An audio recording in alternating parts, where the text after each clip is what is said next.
Welcome to episode 5 of CawTalk, and my guest today is part of CTO True One Pro.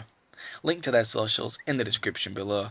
Ladies and gentlemen, the gatekeeper of Little Italy, Everette Constenelli. First of all, welcome to the show. It's an honour to have you here. Oh, well, thank you. I'm quite honored to be here tonight and, expose these flops in the community. You'll have to excuse my son in the background. He's a bit rambunctious. It's all good, man. Yeah. Now, you're a stylish man, expensive clothes, expensive jewellery, and well, just an expensive lifestyle. But it hasn't always been that way.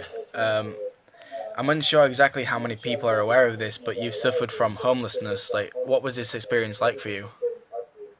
Well, you see, being homeless is no funny thing, really.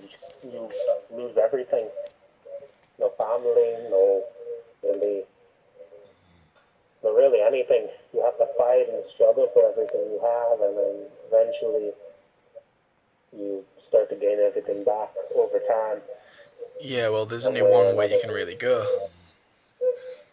Right, you either, fight or you die. Yeah, man. And that's really the struggle of being homeless.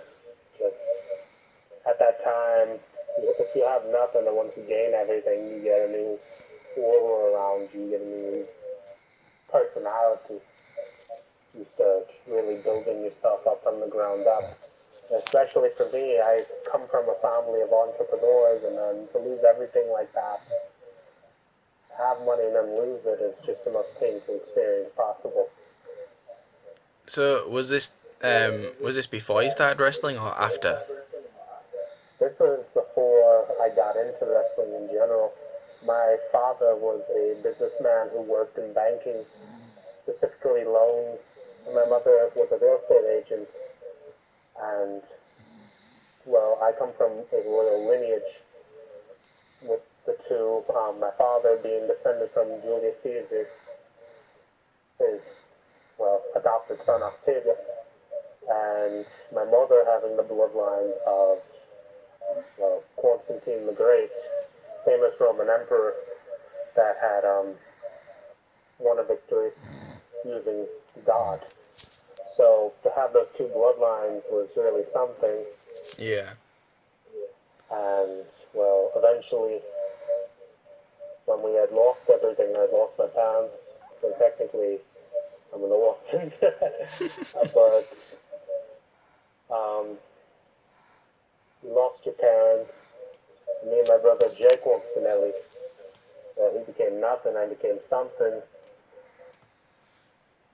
Just when you only have one person by your side, and he ends up becoming one of the biggest flops in the community. Yeah. Mainly, the business today, well, that's a huge problem. It's a disgrace to our family lineage. Yeah. So, you made your start at wrestling at age 21 in a company called Nightmare Championship Wrestling. What was that like for you? Starting out in Nightmare Championship Wrestling, I had to really adapt to the system. I had to, I was wrestling the minor leagues for a good while. Now, NCW by no means is a major league, of course, but they've been around for years, and I figured it would be a great way to really start off my legacy. Yeah. Of course, I had a tag team partner, like every person starting out ever. His name was Jaden Shadow, TJ Bourne, as you know him, and we were known as Operation Shadow Storm back in the day. I know it's quite tacky. You see, starting out, I didn't go by my actual name of Everett. I went by a different name, Jason Storms, later Jason Defiance, where Jason Storms was my first moniker. It was the name I had traveled the independent scene with. It was the name I really fought under. It was my banner. Joining Nightmare Championship Wrestling, I had won a few titles. I won the equivalent of an IC title, the New Generation title, in my first month there. That's And awesome. had really, worked to the top of that company rather quickly. And I really wanted to prove that I was the best. I was hungry. I was determined. But most of all, I just I wanted a feeling. Yeah. This is when I started coming back into some money, and I was able to start saving up and really building a future for myself. Not having anything and going from a rags to riches scenario is it's tough. It's really tough. Of course, as I had mentioned, I came in with a tag team partner. However, I eventually, rightfully so, turned my back on them. So where? Because, I had outgrown them. Where is he now? Well, I don't know. He's somewhere over the rainbow. I heard he's twirling around in Victory Puretsu. Somewhere there. Another Japan indie promotion, Nothing like True One, of course. Well, speaking of True One, you're kind of well traveled. What was it like training in Japan under Ryan Giovanni? Like, that must have been an experience. Well, I'll tell you what, Giovanni, as big as his ego was for having his head shaved bald and all of that, he was a very well-renowned, great technician to learn under. Definitely. A lot of my current movesets derives from what he had taught me. And the leg commissioner style that I had come up with was something I was studying at the time under Giovanni and under other great technicians. Just Giovanni as a whole is an arrogant blowhard that thinks he's, better than everybody else. Yeah. And the past really tells you a lot about Giovanni and where he is now. He hasn't been heard of since, True One Pro, where he slapped me in the face. But the thing with Giovanni is, and he knows it too, is that I can make him tap out on any given day. Giovanni is a has-been.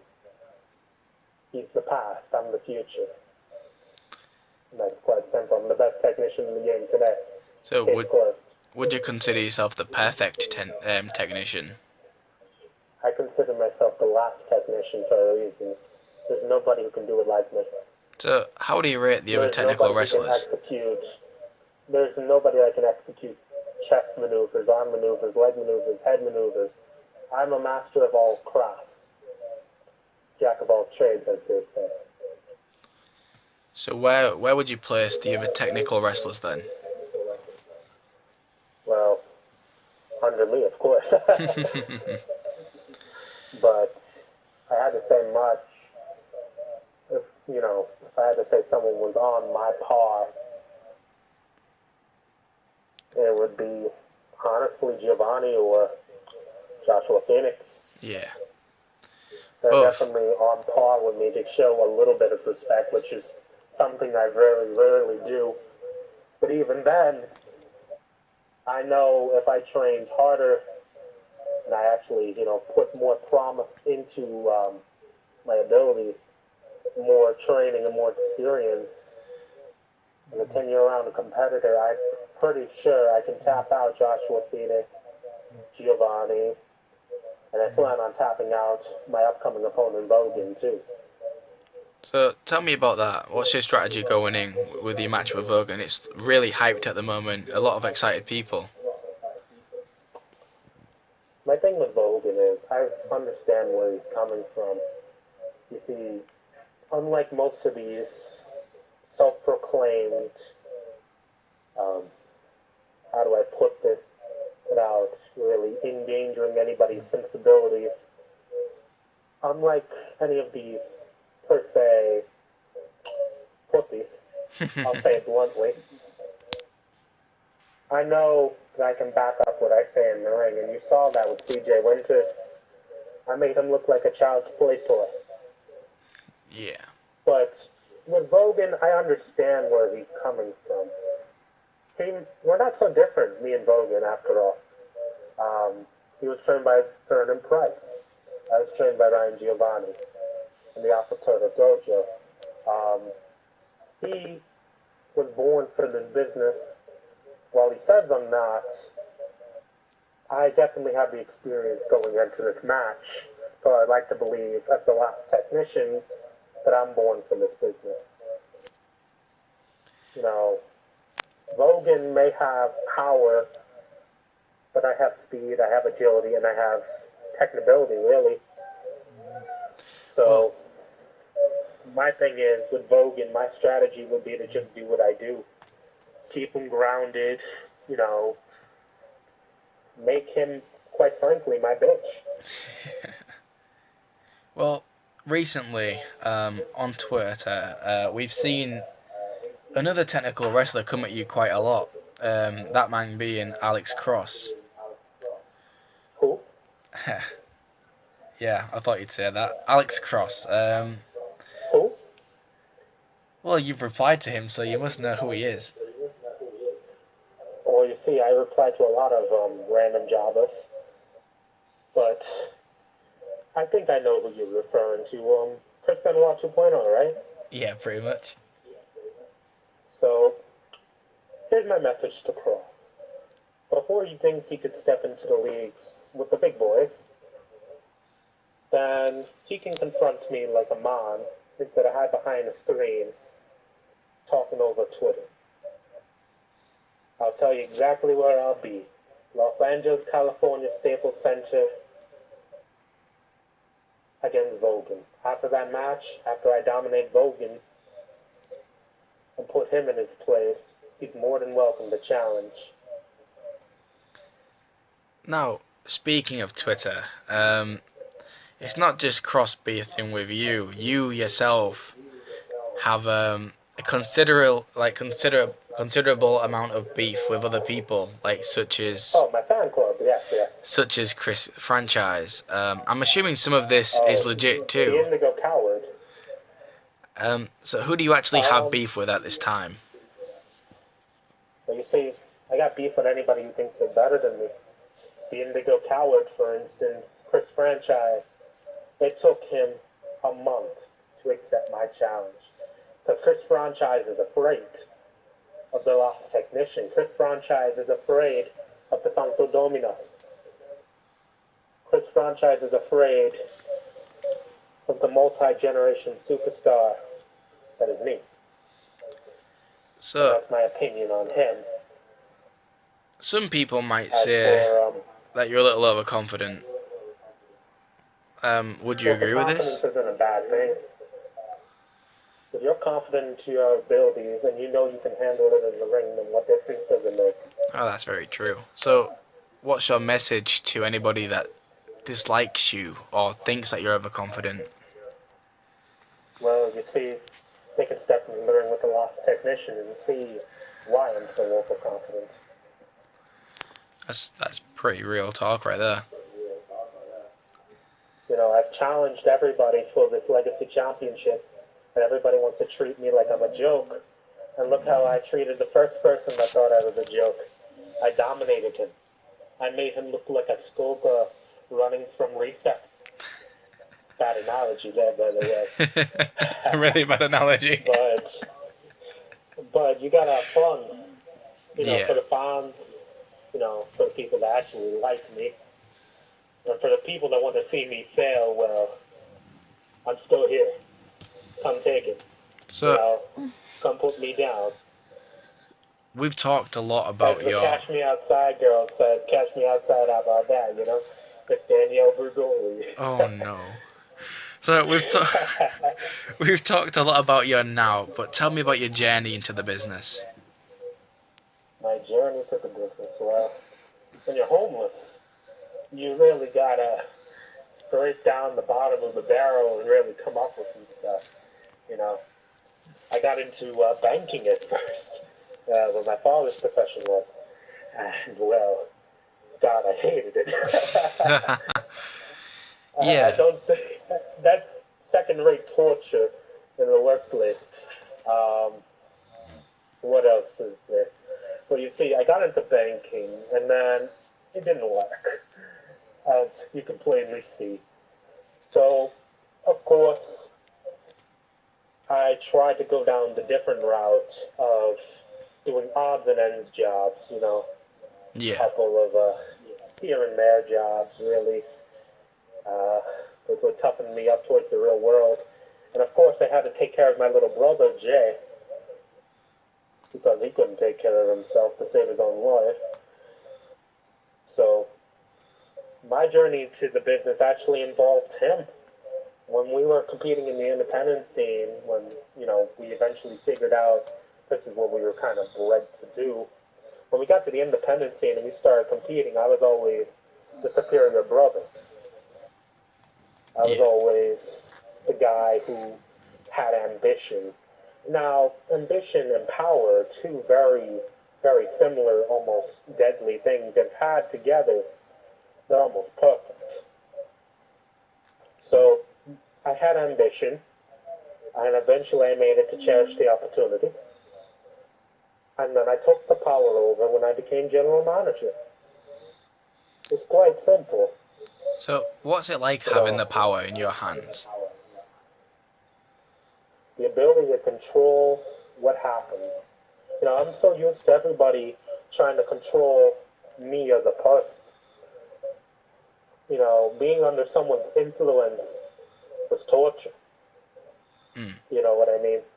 It's just, I always had my father's sense of mentality where you need to own your own stuff. You need to be a free thinker. You need to, you need to own something. You Yeah, need something that's yours. definitely. Like, as a Because if you're scraping on the bottom of the barrel and you don't have no ambition, no power, no nothing, you're gonna end up like nothing.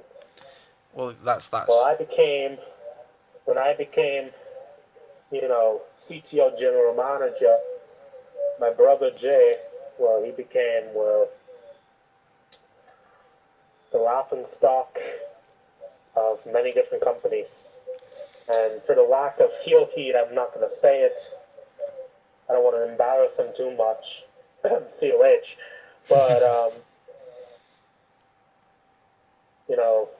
I needed to do something for me, and that's what I did. I took what I wanted, and that's it. So, what was it like growing up in an Italian family? Well, the Constenelli family has been around for many different generations, many different time periods, as I've said earlier. Um, in an Italian family was always important. Believe it or not, as much as I talk about my little brother in such a disparaging way, I still, he's still my family. Yeah, I still take care of him. You know, not to say that he can't do it on his own, but he needs some serious help. Getting out there. None of my parents, I had special orders, really done for them. Flowers every day on the gravestone, you know, stuff to show that I'm human. yeah, You see, the Constanelli family, we're human beings, just like everybody else. And the common misconception is because I'm so cold, I'm cold-hearted, I'm demeanorless. That's not exactly the case. I care about everybody. I care about the fortune superstars such as Silas Green and Keith Ferengi. I care about the people that are trying to get to the way to the top because I was there. yeah. I'm not faultless, but at the same time, you need a strong iron fist and a cool demeanor and a nonsense attitude to really get where I'm at. Oh, yeah, You need to put in the definitely. work 7 days a week, and you need to prove yourself in that ring to get noticed. It took me a total of 10 years. I'm 30 years old now in order to get noticed. So, what's your 10 whole long-term years. goal? So it's quite simple. Being general manager of Fortune is great. I want to build an empire out of that. I want to reclaim an empire too. But what about what I really want most of all is world title. yes. Something that's really eluded me for the last 4 or 5 years of my career. I've been world champion before, which is what some people very rarely know. I've held the Nightmare Championship Wrestling World Heavyweight Championship and the HCW World Championship before the company was retired. And that's the main controversy surrounding the belt. They don't know about the company. Yeah. So I might as well sit down and really explain it. You see, the company was owned by the Mr. What's his name? Mr. Seth Royce. Now, Okay. I had associated with Mr. Royce due to my longtime business associate in Nightmare Championship Wrestling, Cody Ford, buying out the company. Yeah. So on the last show, I had competed in a multi-man gauntlet to win the title. Of course, now I'm the champion. They have their last show. I win in the main event. Now I'm stuck with the title. So that leaves a dilemma, right? You can either retire the title and disgrace the legacy of the company, or you can keep the title and actually make it work something. Yeah. So I chose the latter. I chose to keep the title and make it work something instead of tossing it all down the drain. Oh yeah. Now, Without people a think doubt. that this title is fake, but you can ask the same people, you know, of what happened that day, and they'll tell you. So It's I have the truth. I have some questions from some fellow members of the community. So I'm gonna go through these, Oh boy. All and then negative. yeah, I got my fan club. and then after I've read the question and you've answered it, I also want you to rate, and I want your honest opinion on each of the people. Oh God. So You're gonna have a field day here. from the incredible Max Halton, Oh, coconut head. when will you become a man, Everett? When will you drop this ego? To Max Carlton, the same time you win a match.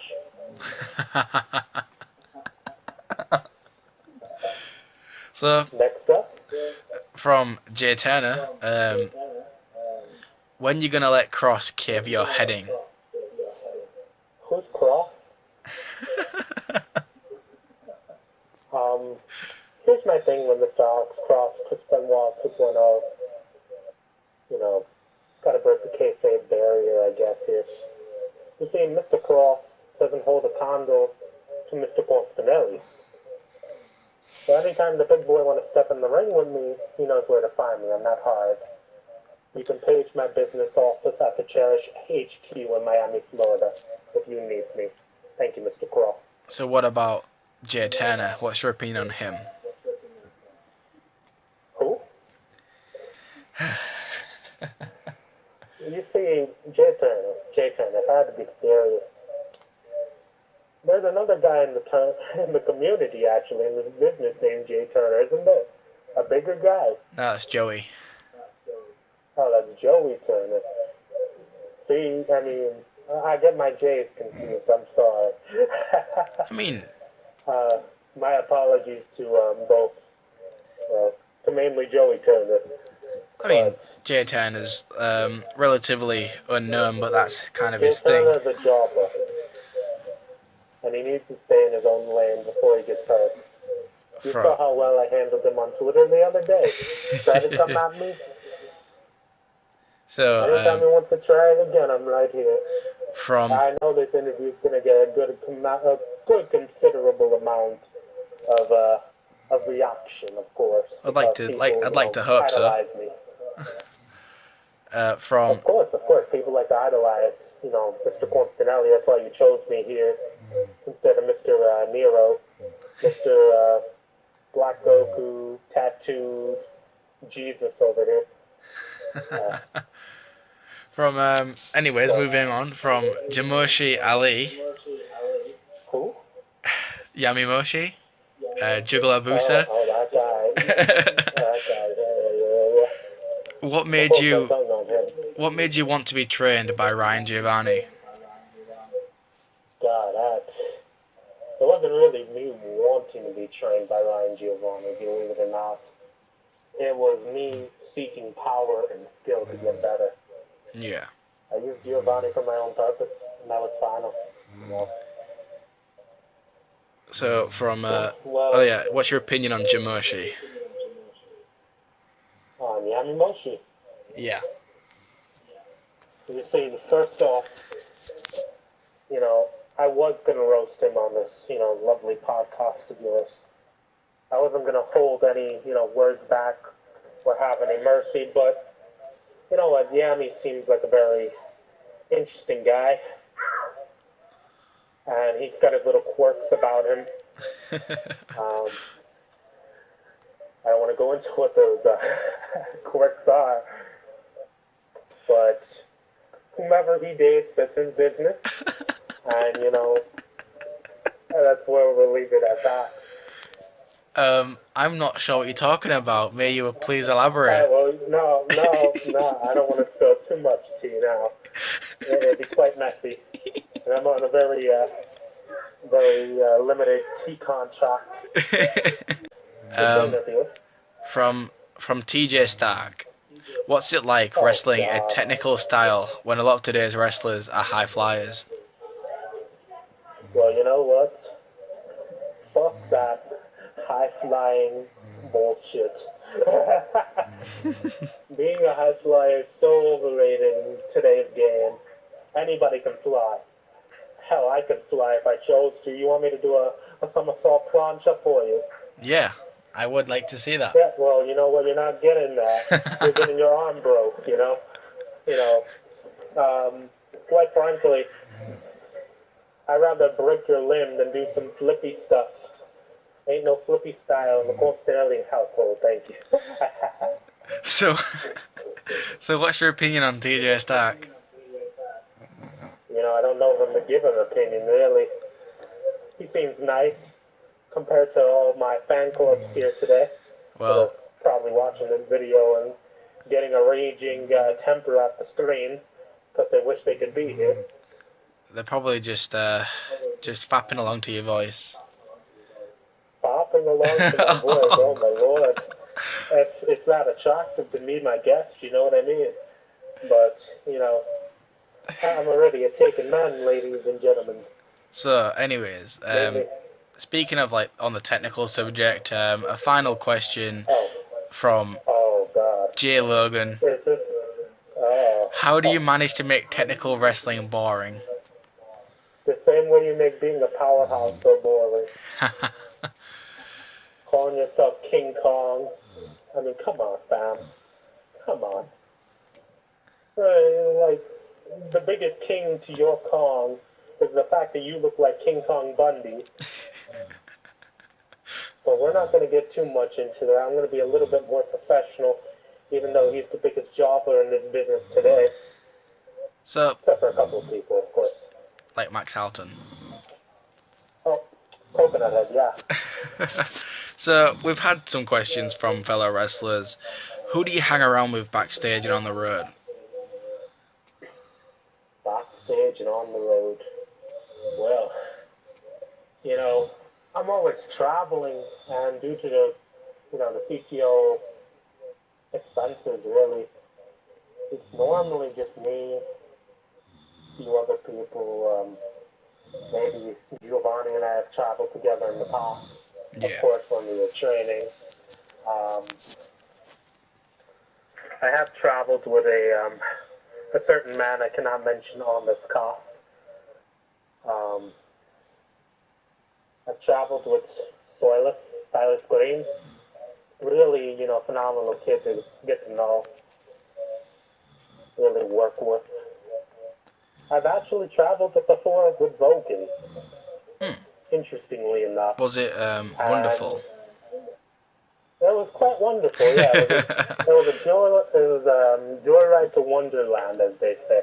At the time, Vogan and I were in the same boat. He was training on the Burn, I was training on the Giovanni, and we've actually known each other for quite some time.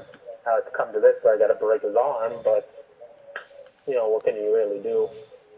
So I've got some quick fire questions for you. Kind of Oh random, gosh. but it's one of my favorite segments. All right. So favorite food? Favorite food? Is it Well, pasta linguine? the Italian jokes. Ah, you know, I've heard some original ones in that in my time, but that's not one of them. I love a nice steak dinner, glass of wine, a little Roscato. Favorite Great stuff, movie? man. Oh, favorite movie. Favorite movie. You know, I don't really have one, to be honest with you. I love comedies, really. Like Norbit, believe it or not. That's a good movie. If you've ever heard of him. Rasputia and all them. So a song you're currently obsessed with? Uh, oh. Well, I'm certainly not into any of the Justin Bieber, Chun-Li, Nicki Minaj, all that stuff. I'm not into all that. I was hoping you'd say that. I had to say I'm interested in a song right now. I'd probably be interested into more of the rock scene.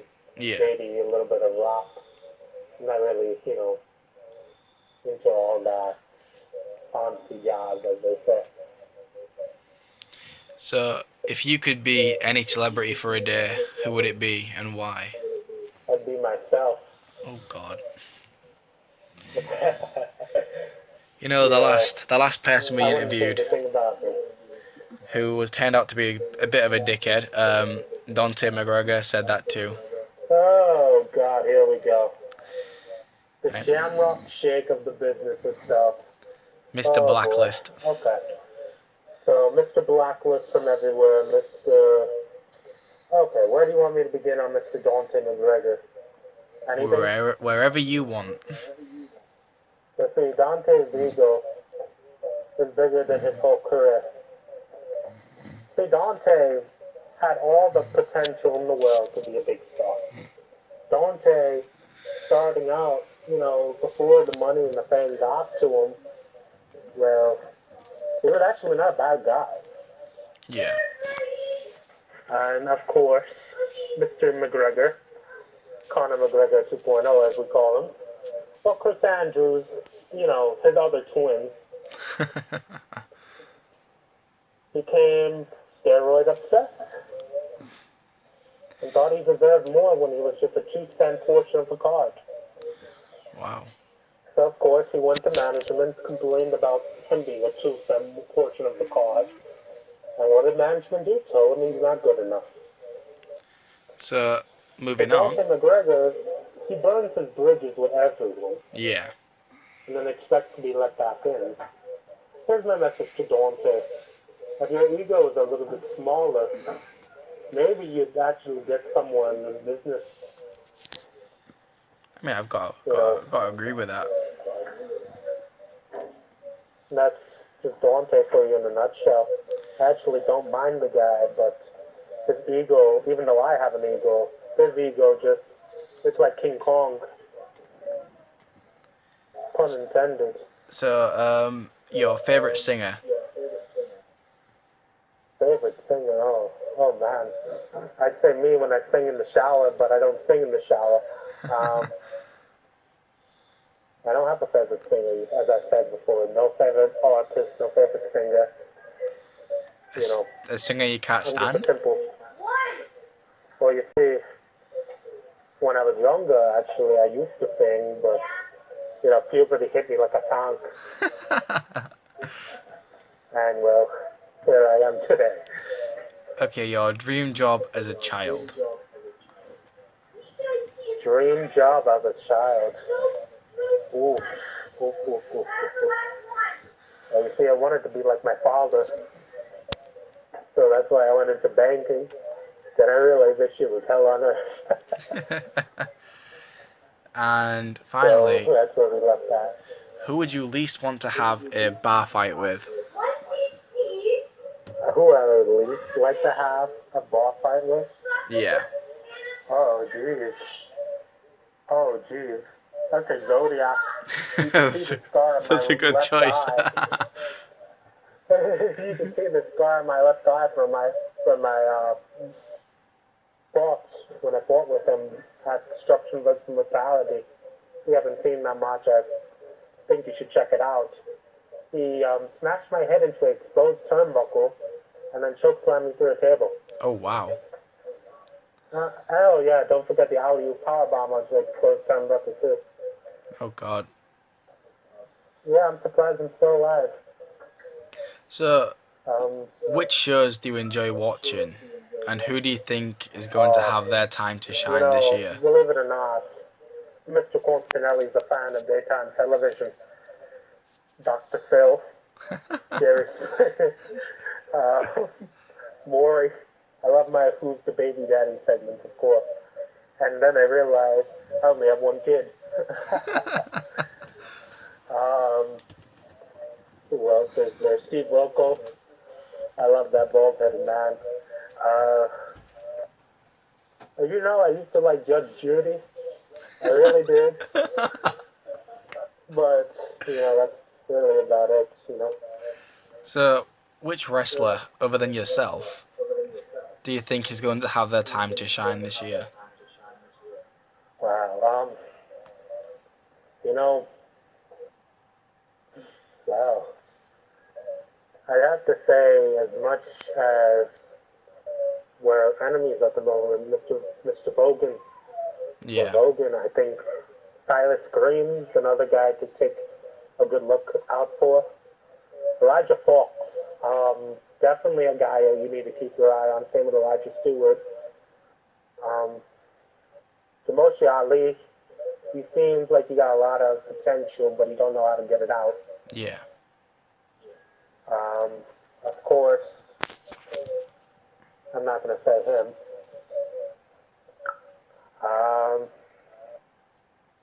Well, if I had to say one person that really has a lot of potential this year, it would have to be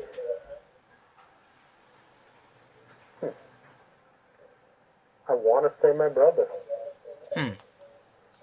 He's been really, you know, working hard in the gym, trying to get better.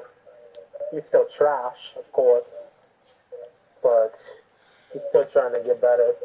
Yeah. I have to say, a guy I want to see more out of is Isaac, or forget his last name. Taylor. Big guy. Yeah, Isaac Taylor. Yeah. Isaac Taylor is definitely someone I would keep an eye out for this year. Okay, so give me 5 underrated wrestlers and 5 overrated wrestlers. Well, my favorite part of the show. 1 through 5 is just Everette Constenelli right there. But, you know, just for the sake of, you know, argument, I guess I'll come up with a top 5 of underrated. Number 5, I think we're looking at Orion James. Yeah, as much that's as a good call. You know, really don't like.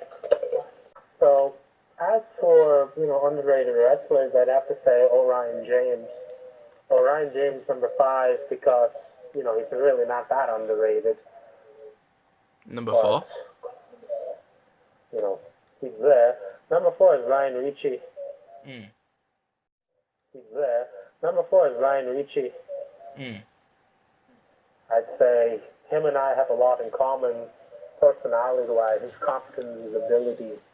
But he doesn't get that time to shine because these vanilla midgets, as a certain fan would say, was really taking up his spotlight. Yeah. Number 3? Number 3, Vice. Quite simply, one of the most underrated people in this whole business. Yeah. Quite frankly, right there. Number 2? Number 2, Nathan Kidd. Oh, good call. Nathan Kidd is a world-renowned technician, one of the best out there today, and yet he still doesn't get noticed. He doesn't get, and really, number one. He doesn't get out there, Yeah. I guess. And I can't believe I'm about to say number one is this. God forgive me. But Alex Chester. Oh. The clown. It's funny. The clown, of all people to mention, why would I mention the clown is a question everybody's asking me. And quite frankly, Jester, as funny as he is in the ring, and his antics are very interesting, especially from the ones we saw against Christopher T. Rosa, where he was biting the eye. Yeah. I think Jester in that match showed off a lot, more charisma and skill than half of the locker rooms, the males' locker rooms. Oh, yeah. On both sides of the spectrum. Definitely. But the problem with the business today is that these men don't have no characters. They're just vanilla baby faces or, vanilla. You get my point. They're just another spot with a different name. Essentially. Another sport with a different name, basically, yeah. So they're just another player. That's it. So we've had another player in my chess game. Had your 5 underrated. What about your 5 overrated? The best bit of the show. You want me to start from number 1 down? Start from the least overrated to the most overrated. Least overrated. Well, this is a tough one, but Kid Gucci right off the top would be number 5. The fact is, he can't win a match on his own. Yeah. The fact is, he needs interference, whether it be from a certain lady friend or, Christopher T. Rosa, as I mentioned earlier. And just, he's useless. Number 4? Will Steele. Quite frankly, Will Steele is the most overrated man in this whole... well, not the most overrated, being that he's at number 4, but he had the cheek to beat me, and everybody knows that he topped out. That's the controversy of the century right there. I'm not going to argue with the referee's decision at this point. It's kind of worthless. But what can you do, right? Yeah. What about number 3? Number 3. This is the part where I put Dante McGregor right here. Dante McGregor, well, he's a special type of snowflake, as he likes to call other people. He is. This Shamrock Chick, human being, has no mic work like I have, no charisma like I have, and his overall steroid use is kind of scary. So that's where I'll leave it at that. Number 2. Number 2. This is a tough one, This is actually a really tough one.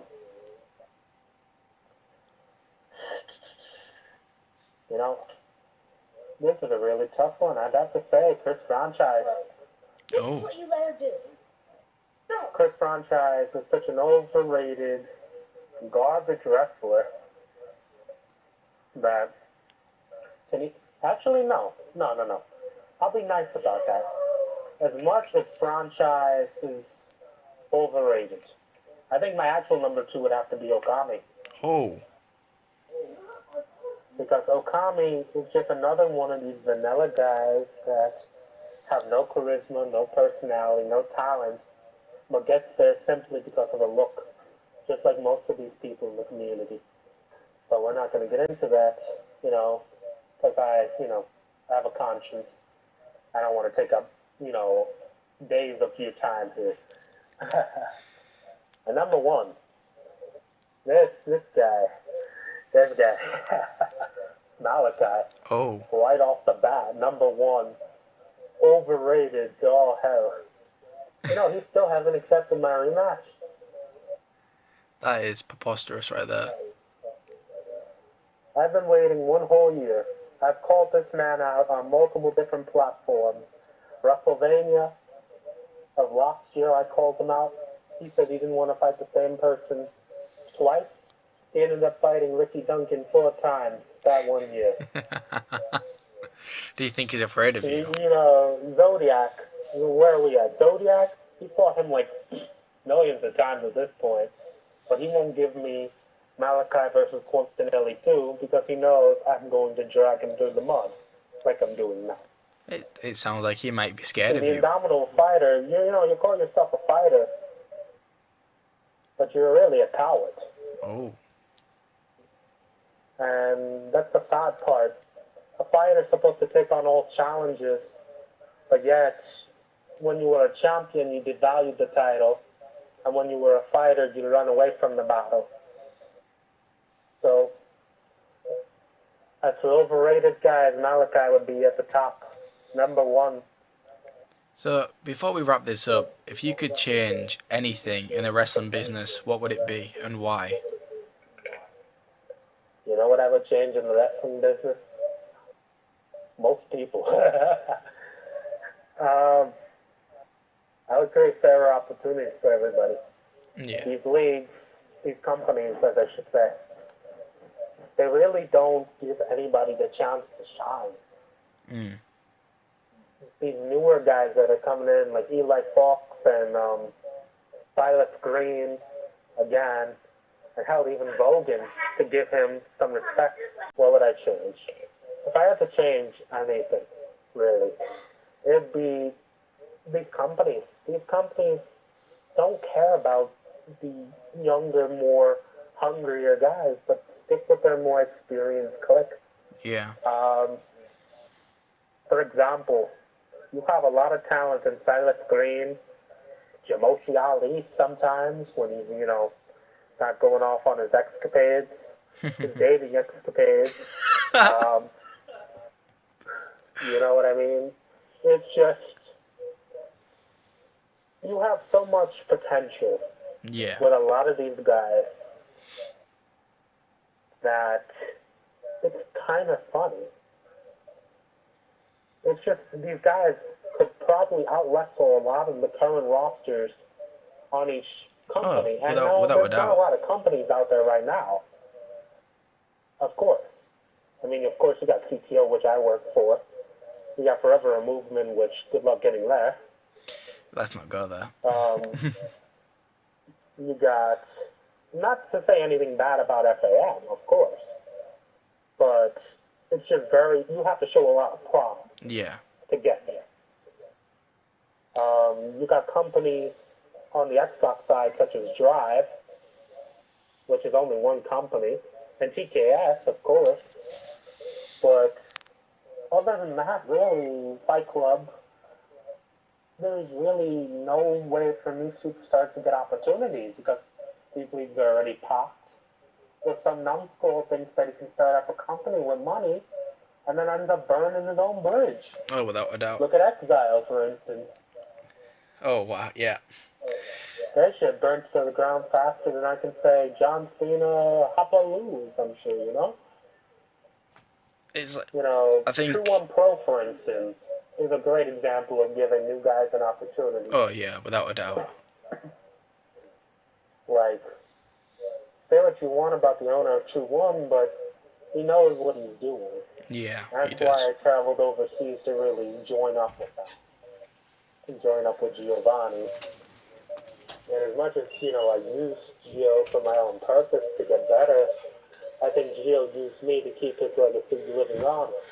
Yeah. Because everybody forgot about him. I made him like, I guess, him going bald made him. So, my thing at the end of the day would be to change the outlook of the business. Yeah. To change to give more superstars an opportunity. Yeah, To definitely. give guys like CJ Winters, even though, he wants to act arrogant and get, of course, jobs by me, he got that straight buried. Yeah. And the fact is, it gives people the opportunity, the time to shine. And guys like Christopher T. Rosa really, exemplify that.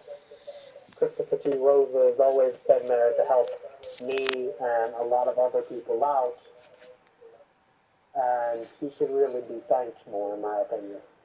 So, to Rosa, here's my little shout out to you. So, We made Everett. this mistake with Malachi, but we're not going to get into that. But my point is, we need more people like Rosa and people that are willing to help out the newer guy more than anything else. Yeah. That would be the main thing I'd change in this business. Also, stop starting up new companies unless you really have the resources to do it. Yeah, definitely. Again, look at Exile. That's all I'm going to say on that. So, Everett, it really has been a pleasure having you on the show, and it was great getting to know you. I'm very comical. So, I want to wish you the best of luck in your future, and just thanks for coming on. Oh, yeah, no problem. I'm quite the asshole, so, it's nice meeting you. Ladies and gentlemen, if you enjoyed this episode, please support us with a thumbs up and a share. Subscribe for more interviews just like this one, as well as a possible new addition to the channel. More on that later on though. And I'm sorry I haven't uploaded in a while. That may be explained in a future episode. Well, just a future update video possibly. I think you guys deserve an update of what's going on and what's been going on. You can support our partners by subscribing to their channels and or following them on Twitter. There are links below. But in case you didn't know, our partners are True One Pro, FightClub, UCW, Dr. Sim, and True Alpha Athletic Sportswear. All of the information you need for those are below in the description, so please check them out, as well as following Everette Constenelli on Twitter. His link will be in the description below. Thank you, and I'll see you on the next episode.